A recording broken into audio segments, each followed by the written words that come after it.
Olá, meus amigos. Em nosso novo encontro de personagens da Bíblia, de A a Z, estaremos falando sobre um personagem muito interessante e o seu nome é Efraim. Efraim, nome hebraico que significa frutífero. Embora seja progenitor de uma das tribos de Israel, Efraim não era filho de Jacó, mas seu neto. Após sua ascensão no Egito, José casou-se com a egípcia Asenate, filha de Potífera, sacerdote de On. Gênesis capítulo 41, versículo 50 ao 52. Dessa união nasceram-lhe dois filhos, Manassés e Efraim. O fato de Efraim e Manassés serem filhos de Asenate nos remonta a um detalhe interessante, porque injeta em Israel, em sua herança genética, o sangue egípcio, isto é, camita.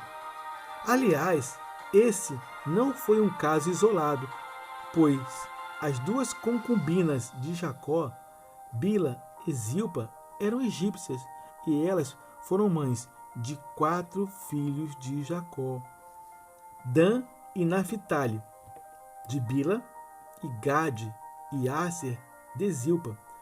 Se adicionarmos isso a Manassés e Efraim, temos um total de 6 entre os 12 que encabeçaram as tribos de Israel com sangue camita.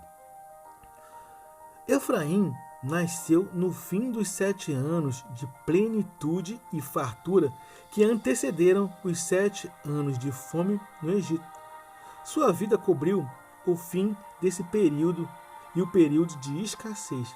Nessa época, o patriarca Jacó e sua família estabeleceram residência através da bondade de José. Foi assim que Efraim ficou sujeito às influências do modo de viver patriarcal de Israel, bem como as promessas e bênçãos que provinham de sua família desde Abraão. A infância de Efraim coincidiu com os últimos 17 anos do seu avô, o patriarca Jacó. Há um detalhe interessante no propósito dos dois nomes dos filhos de José em relação à trajetória de sua vida.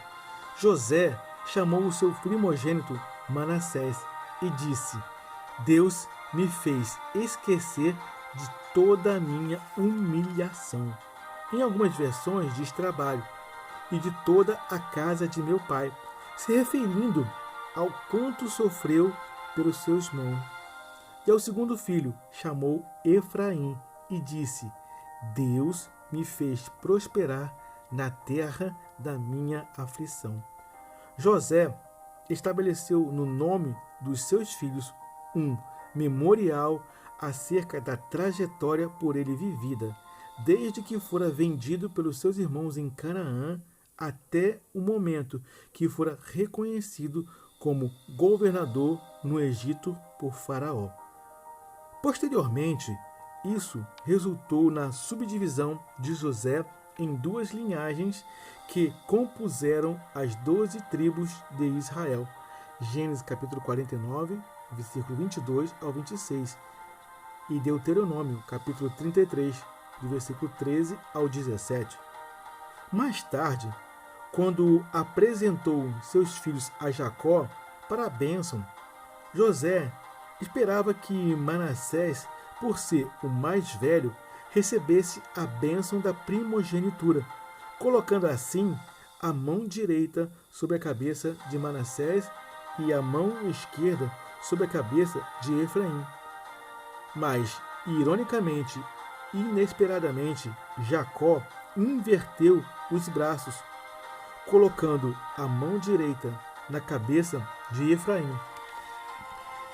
E dessa maneira assegurou-lhe o direito da primogenitura. Gênesis 48, do versículo 13 ao 20. Pela terceira vez, o filho mais novo na linhagem patriarcal tomou o lugar do mais velho, Gênesis capítulo 17, do versículo 19 ao 20, em Isaac.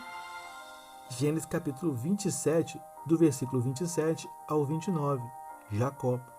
A bênção de Deus repousa sobre aqueles a quem Deus escolhe, e não sobre aqueles que são marcados pelas mãos dos homens. Essa bênção foi um ato de adoção mediante o qual Efraim e Manassés passaram a ser contados como filhos de Jacó, para encabeçarem as tribos em lugar do seu pai José. E o objetivo do ato foi dar a José, através de seus filhos, uma dupla porção das bênçãos divinas que acompanhariam o reino de Israel através das 12 tribos. Essas bênçãos proféticas se cumpriram tanto no tamanho como no poderio da tribo de Efraim, e também em sua localização privilegiada na região montanhosa, no centro de Canaã, ao leste do que hoje é a moderna Tel Aviv. Seu território ia de Gilgal a Betel. Além da geografia montanhosa, o território de Efraim possuía vales férteis e um período de chuva maior do que era desfrutado nas outras partes do país. Sua liderança tornou-se evidente no arranjo do acampamento de Israel na marcha do Egito para a Terra Prometida.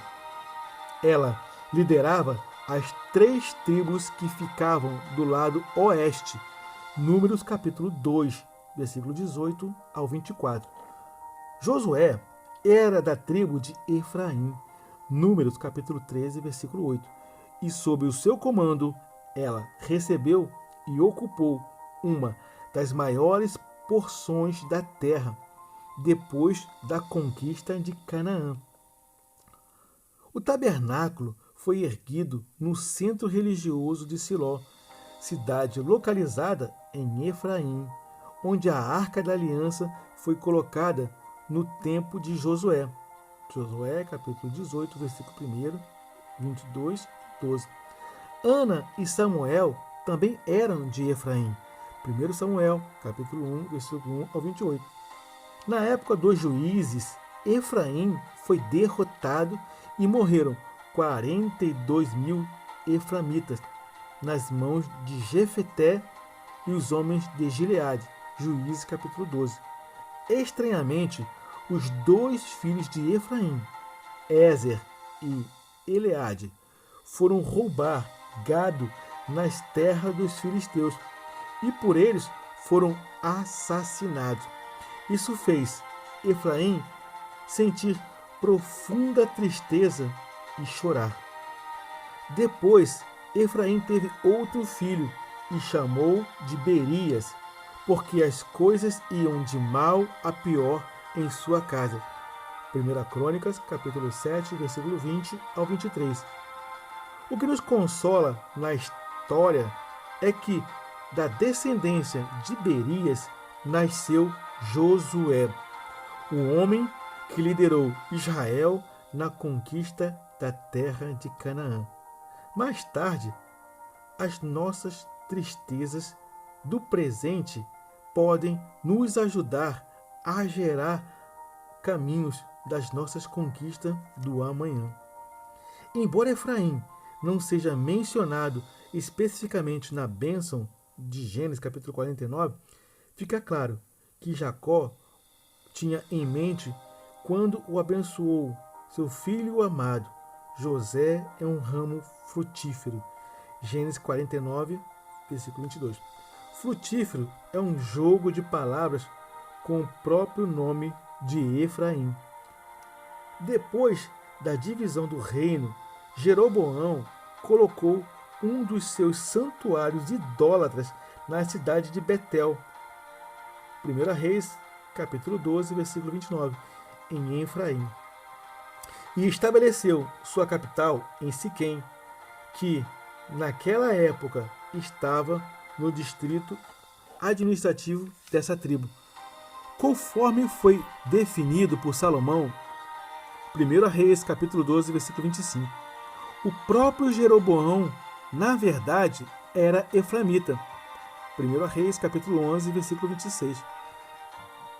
E a partir dessa época, o centro da vida política e religiosa do Reino do Norte foi Efraim.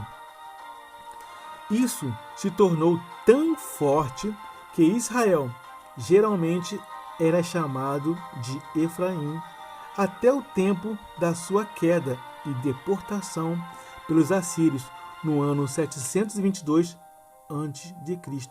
Isaías capítulo 7, versículo 2 ao 17. Jeremias capítulo 7, versículo 15. Então, meus amigos, aqui nós finalizamos o livro A História de Efraim. Espero que tenham gostado, que possam ouvir mais vezes, compartilhem, curta o nosso canal e que todos abençoem. Até o próximo encontro. Graça e paz, shalom, shalom.